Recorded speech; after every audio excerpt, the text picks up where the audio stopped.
Kuşlar lezzetleriyle, ballar lezzetleriyle olmaz mı? Kuş koltuğu.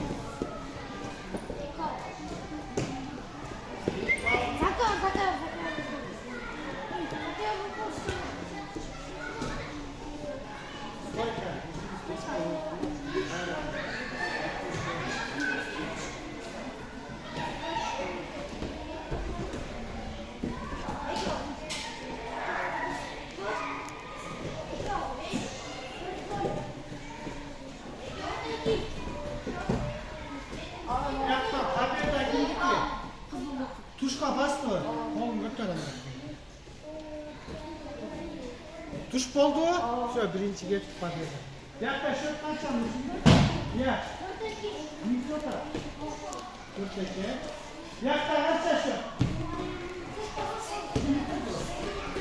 Mikro. Ha.